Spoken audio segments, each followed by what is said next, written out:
Bueno, vamos a ver otro síndrome que es bastante importante, y este es un síndrome que muchas veces lo van a encontrar en los pacientes y es la consulta más frecuente,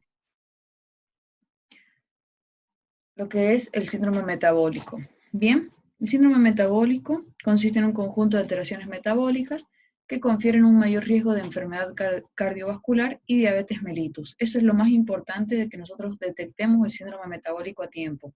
Yo detecto un síndrome metabólico y el riesgo de que ese paciente sufra un infarto en lo largo de un año es del 80%, ¿bien? Entonces, eso es lo importante, de que nosotros a tiempo detectemos el síndrome metabólico y comencemos a tratarlo.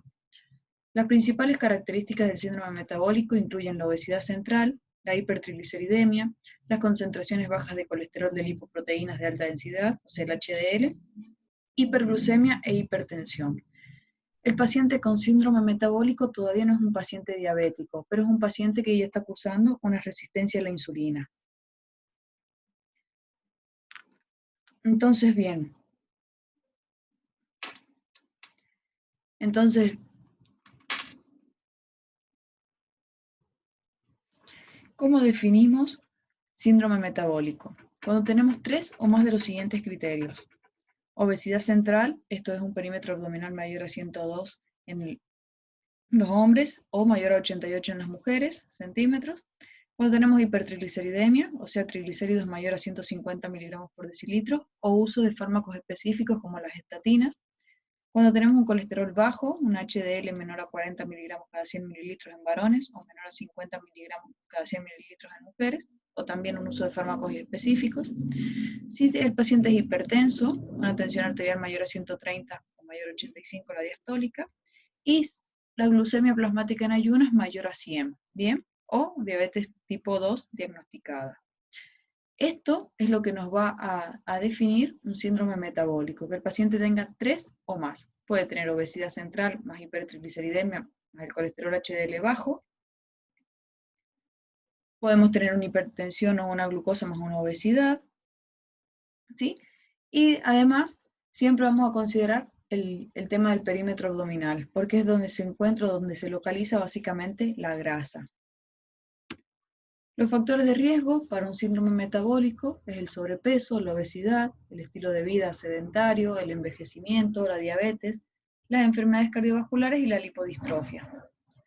¿Por qué se produce este síndrome metabólico? ¿O por qué se da la consecuencia de que el paciente con esta hipercolesterolemia va a presentar lo que es el riesgo aumentado cardiovascular y el riesgo para la diabetes? Nosotros tenemos que los ácidos grasos libres se van a liberar de la masa de tejido adiposo aumentado, bien, de la obesidad.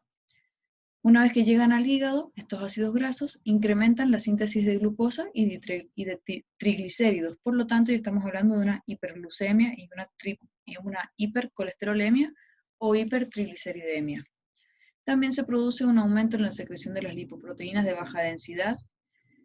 Y estos ácidos grasos, como lo vimos en cetosis diabética, reducen la sensibilidad a la insulina en el músculo, ¿bien? Porque inhiben la captación de glucosa mediada por la insulina. Por lo tanto, el aumento en la glucosa circulante y, en cierta medida, el aumento de los ácidos grasos libres aumentan la secreción pancreática de insulina. ¿Qué vamos a tener ahora? Una hiperinsulinemia. Tenemos una hiperglucemia con una hiperinsulinemia. Por otro lado, la hiperinsulinemia lleva a un aumento en la reabsorción de sodio y aumenta la actividad del sistema nervioso parasimpático. El aumento en la reabsorción de sodio me lleva a un aumento del volumen circulante, porque el sodio arrastra agua, por lo tanto me lleva a hipertensión. Y el aumento de la actividad en el sistema nervioso simpático, como estimula el corazón, también aumenta la frecuencia cardíaca. Por lo tanto, aquí está el componente del síndrome metabólico en la hipertensión. Por otro lado, la obesidad, ustedes recuerden que es un estado proinflamatorio, lo que va a contribuir, por lo tanto, a la resistencia a la insulina. Este mismo estado proinflamatorio va a llevar a una secreción aumentada de interleucina 6 y de factor de necrosis tumoral, lo que va a intensificar aún más la resistencia a la insulina y la lipólisis, porque el organismo necesita incorporar glucosa, pero por un lado necesita incorporar glucosa y por el otro lado está provocando una resistencia a la insulina. esta resistencia a la insulina, ¿en qué terminaba? En una diabetes tipo 2. ¿Bien? Y la lipólisis, cuando comienza la lipólisis de los triglicéridos, lo que provoca es un aumento en la producción hepática de glucosa, la gluconeogénesis y la glucólisis, generando VLDL, o sea, un aumento de ese colesterol, generando el hígado graso, generando la hipertensión, la resistencia a la insulina y la consecuente diabetes. El síndrome metabólico casi nunca causa síntomas, o sea, nunca nadie dice, uy, hoy estoy así porque debo tener síndrome metabólico. No, más que nada es un hallazgo clínico, ¿bien? Nosotros lo vamos a encontrar porque el paciente tiene un perímetro abdominal aumentado, una tensión arterial o una presión sanguínea aumentada, y también si nosotros vemos un paciente obeso e hipertenso, inmediatamente vamos a solicitar un análisis de laboratorio para ver la hipertrigliceridemia, la hipercolesterolemia, la hiperglucemia. Vamos a buscar los signos en la piel como la acanthosis nigricans, la lipoatrofia. También vamos a pensarlo en una paciente obesa, hipertensa y con síndrome de ovario poliquístico, porque recuerden que el síndrome de ovario poliquístico cursa también con resistencia a la insulina. ¿Sí? Entonces vamos a ir buscando todos los datos orientativos que me van a llevar a este síndrome. Este síndrome en sí va a traer consecuencias o complicaciones en base a cada una de las patologías que provoca.